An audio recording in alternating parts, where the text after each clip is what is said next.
La réception des traités dans l'exposition est un problème tout à fait complexe, et j'allais dire qu'il y a le même écart entre la conception d'une exposition et la réception d'une exposition qu'entre la conception des traités et l'application des traités.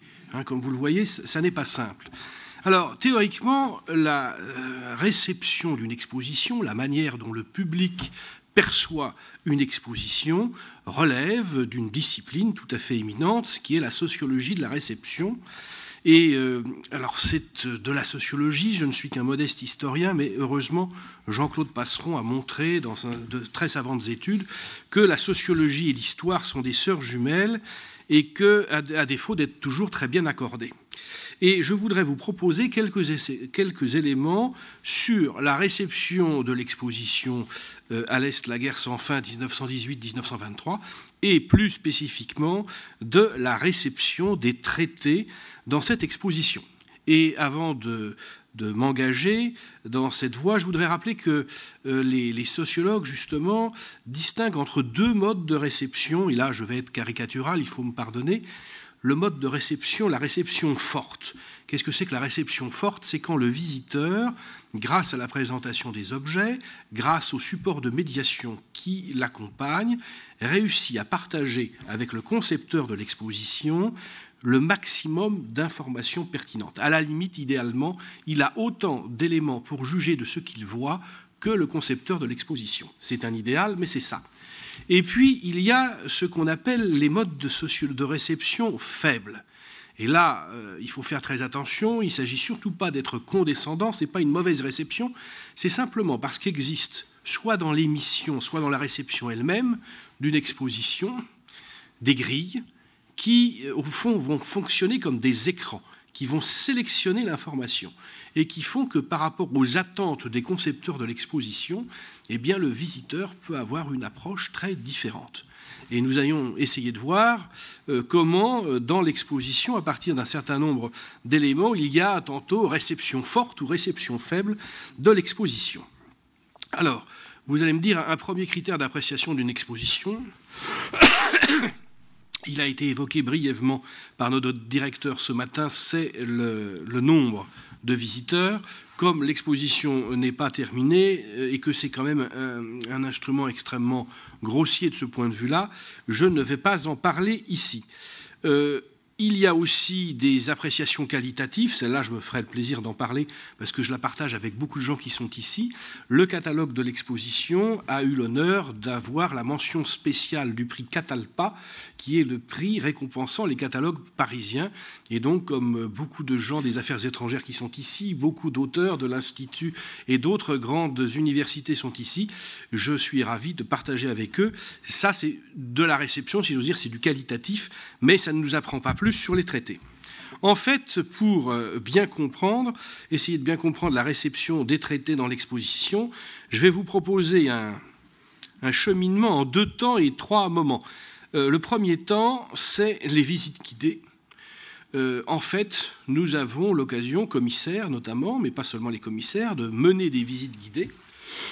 Et ces visites guidées permettent d'avoir des échanges avec le public, de leur faire passer un certain nombre d'informations et de voir surtout comment le public réagit à ce qui lui est présenté. Évidemment, ça nous permet de voir comment les choses sont reçues.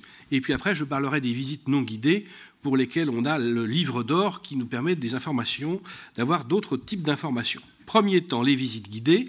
Et les premières visites guidées dont je vais vous parler, ce sont les visites guidées sans retour écrit. Autrement dit, la visite guidée avec des officiels, français ou étrangers, avec les cercles d'invités, d'habitués du musée, avec des historiens, de l'historial, de l'université, de l'Institut historique allemand, de la mission du centenaire, etc. Et là, en fait, je vais faire comme eux, c'est-à-dire que je vais suivre quelques-uns de ces objets, de ces traités que nous voyons. Première diapositive, si c'est possible. Alors, première chose, le premier élément, et vous allez voir, en fait, il va y avoir une dialectique, je me permets d'employer le mot, entre les cartes et les traités. Et au fond, le premier élément proche des traités, au fond, qui est la carte préparatoire à certains traités, c'est les accords Sykes-Picot. Les accords Sykes-Picot figurent dans la première partie de l'exposition. Ils font s'arrêter les gens. Les gens connaissent en général ces accords Sykes-Picot. Il y a un mythe Sykes-Picot, donc ils regardent, ils considèrent, ils comparent avec les textes à côté. Deuxième diapositive. Là, vous avez une carte qui figure dans la fabrique des traités dont parlait tout à l'heure Christophe Bertrand. C'est une carte d'étude préparatoire pour les frontières de la Pologne. Donc c'est là encore une préparation. On est dans la fabrication des traités. Là aussi, les gens regardent. En fait, le plus intéressant, malheureusement, je ne peux pas les grossir, ce sont les légendes qui montrent à quel point la notion de frontière viable est complexe. Diapositive suivante. Alors, nous arrivons avec les traités, ceux dont parlait tout à l'heure Christophe. Et première chose, Christophe rappelait qu'il y a traités, il y a les instruments de ratification, il y a les pouvoirs de signature qui sont présentés. Nous avons ici l'instrument de ratification français du traité de Versailles, donc, qui est signé par le président de la République avec le contreseing du ministre des Affaires étrangères Pichon. Eh bien, ce que nous avons aperçu, nous-mêmes nous en avions fait l'expérience, c'est très simplement, autant pouvoir de signature, les gens comprennent bien, autant traité, les gens comprennent intuitivement ce dont il s'agit, autant instrument de ratification, il faut prendre un temps pour bien expliquer, même à des historiens, de quoi il s'agit. Les gens savent bien ce que c'est que la différence entre la signature d'un traité et la ratification d'un traité, mais par contre, l'idée qu'il y ait un instrument de ratification, le voir matériellement, bien comprendre de quoi il s'agit, c'est quelque chose qui n'est pas du tout si évident pour nos amis diplomates, c'est évident, ça ne l'est pas nécessairement pour les visiteurs. Diapositive suivante. Donc, même chose avec l'instrument de ratification autrichien du traité de Saint-Germain. Diapositive suivante. Alors, le traité de Trianon avec la ratification serbo-croato-slovène. Et là, par exemple, les gens s'arrêtaient, regardaient. On voit bien qu'après Versailles, c'est clairement Trianon qui a le maximum de notoriété. Et on voyait, ils s'approchaient et ils arrivaient à déchiffrer la signature d'Alexandre, ce qui est l'occasion d'engager un dialogue sur Alexandre, qui sera le futur Alexandre de Yougoslavie, assassiné en 1934 avec le ministre Bartu par les nationalistes croates. Alors, le pouvoir de signature arménien, on l'a montré pour parler du traité de Sèvres, parce que le traité de Sèvres est un traité d'une certaine manière mort-né, ou en tout cas qui n'a jamais été pour le coup, lui, ratifié. Donc c'était une manière de montrer que tous les traités n'ont pas abouti. On parle toujours des problèmes de l'application des traités. Dans ce cas-là, ça s'est arrêté bien en amont. Dernière diapositive. Alors, on a accompagné les traités d'un certain nombre de cartes qui montraient combien les gens qui ont négocié les traités, qui ont préparé les traités, se sont entourés d'avis d'expertise, avec la carte rouge hongroise qui présente, j'allais dire, le territoire ethniquement hongrois que revendique la Hongrie, carte rose, et la carte rose roumaine qui, au contraire, présente la vision, j'allais dire, diamétralement opposée, qui est celle des Roumains par rapport à des territoires qu'ils ont en commun ou qu'ils avaient en commun avec notamment la grande Transylvanie roumaine. Là, ce qui était intéressant, c'est que on l'avait fait exprès, mais on peut dire que de ce point de vue-là, ça marchait assez bien.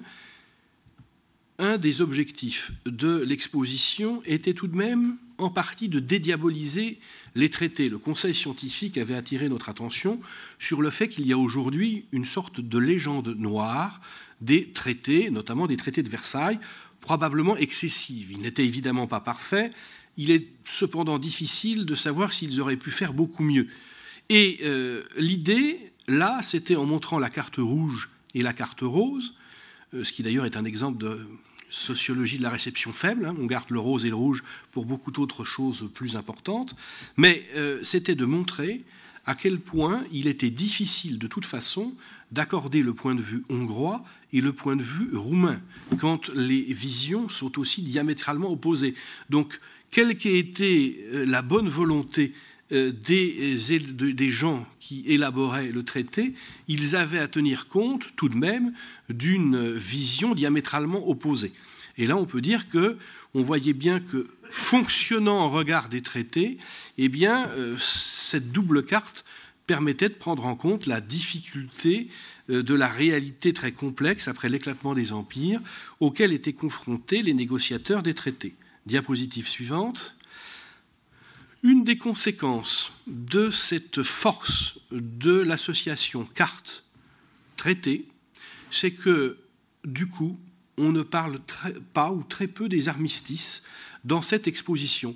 On y avait songé, le colonel Bertrand l'a rappelé, on pensait d'abord à un moment emprunter au service historique de la défense l'essentiel des armistices, et finalement, on n'a pas pu, et finalement on se rend compte que ce n'est pas nécessaire. J'allais dire que là, la logique d'élaboration des traités, sans, j'allais dire, complètement effacer les armistices, fait qu'on n'en parle pas plus que cela, et que compte tenu de la valeur spécifique qu'ils ont dans le contexte oriental, et bien finalement c'est assez bien accordé. Là, il y a un effet de réception que nous n'attendions pas, que nous n'avions pas préparé, mais qui s'est imposé à nous et qu'on voit avec la visite du public.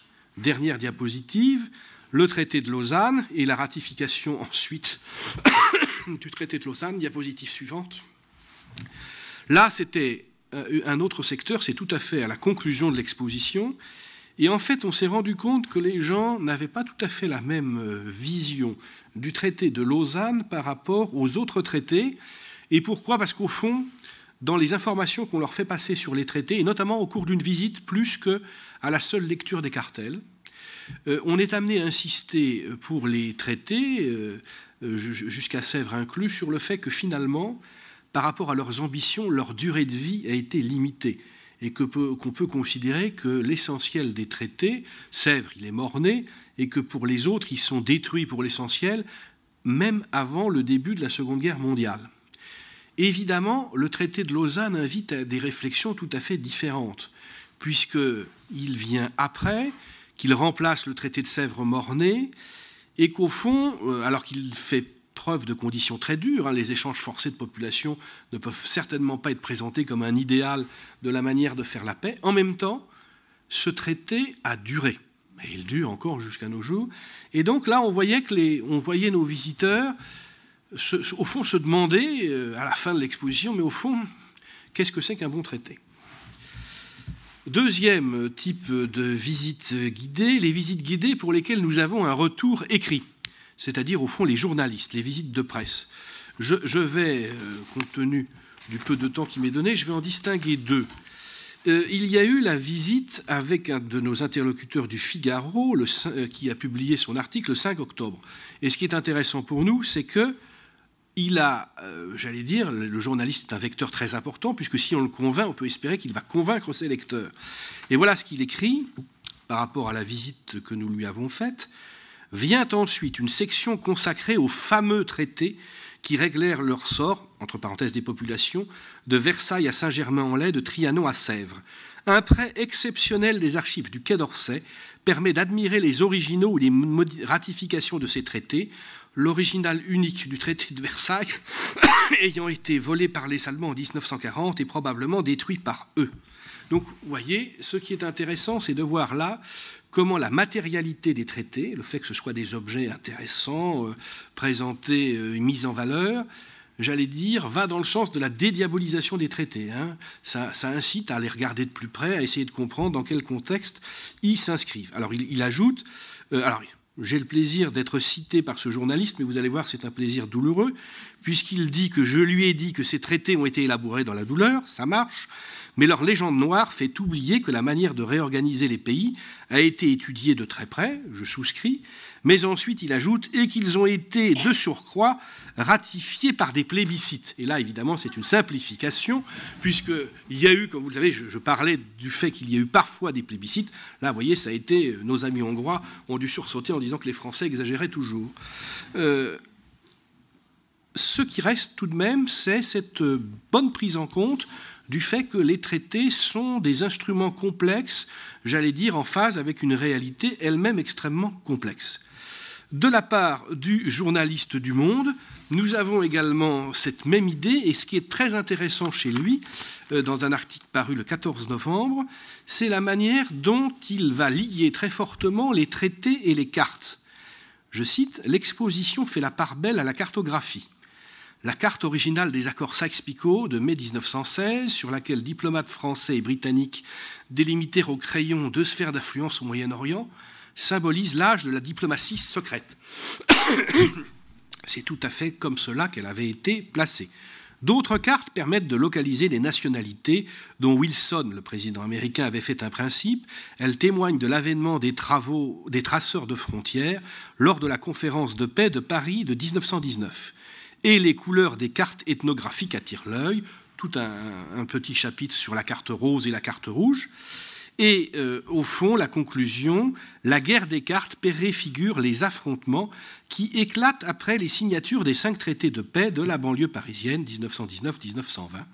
Et au fond, de ces 2 journalistes, on peut tirer une idée qui n'était peut-être pas évidente pour les concepteurs de l'exposition, mais qui est intéressant au niveau de la réception, c'est véritablement ce mariage de la carte et du traité. Et on peut dire qu'on voit bien, ça se voit avec Sykes-Picot, puis les traités, puis les cartes ethnographiques, la carte prépare le traité qui lui-même change la carte ensuite. Et on voit que là, c'est une des séquences qui fonctionne assez bien de l'exposition. Dernier point, et là j'irai vite, les visites non guidées. Les visiteurs lambda qui viennent, qui circulent et qui laissent une trace de leur satisfaction ou de leur mécontentement dans le livre d'or électronique du musée. Je vais être rapide. Nous avons pour l'instant 215 réactions favorables à 93%, 200 favorables, 15 défavorables. Dans les retours négatifs, rien sur les traités eux-mêmes. J'ai 7 simplement, c'est pas bon, c'est pas intéressant, et 8 sur pas assez clair, trop vite, pas assez complet. Il y a un épisode intéressant qui montre un cas tout à fait intéressant de réception faible.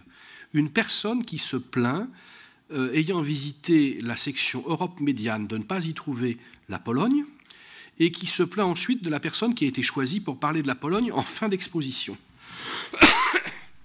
Quand on reconstitue son parcours, si cette personne avait visité toute l'exposition, elle aurait vu que la Pologne est mentionnée dans les marches de l'Est, donc dans une des 2 sections, des grandes sections de l'exposition.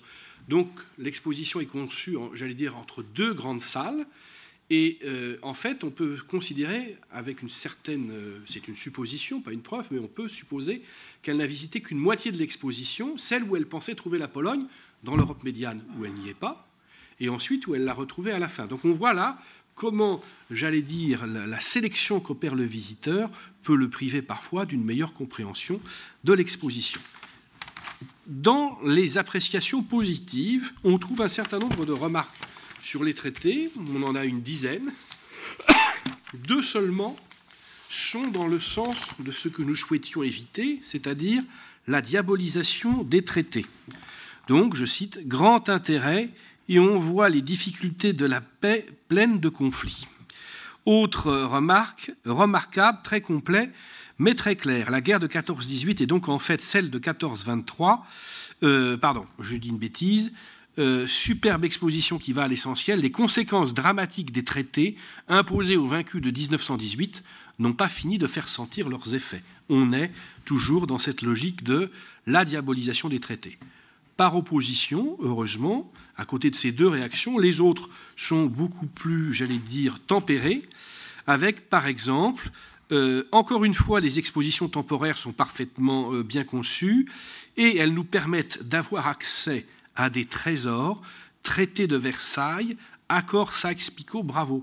Vous voyez comme la matérialité de ces traités joue un rôle dans l'appréciation, dans le regard que porte le visiteur sur eux. Et dernière appréciation, une exposition exceptionnelle pour nous permettre d'appréhender les conséquences des traités dans leur complexité et les conséquences 100 ans plus tard. C'est, j'allais dire, tout ce que nous pouvions souhaiter. Mon temps est écoulé, je résumerai mon intervention en 3 petites réflexions. Les traités sont bien perçus, et c'est heureux, dans l'exposition comme un élément très important qu'ils sont. Ensuite, il y aurait certainement une étude plus fine à mener, mais quand l'exposition sera terminée, sur les relations entre cartes et traités et leur perception. Enfin, on peut voir qu'il y a d'une certaine manière, au fil de l'exposition, et ça n'était pas nécessairement voulu par les concepteurs de l'exposition, un glissement dans la réflexion du visiteur. On part du thème de l'exposition, la guerre sans fin à l'Est de 1918 à 1923, et on finit par une question qui reste ouverte encore aujourd'hui. Comment, enfin, réussir à faire la paix ?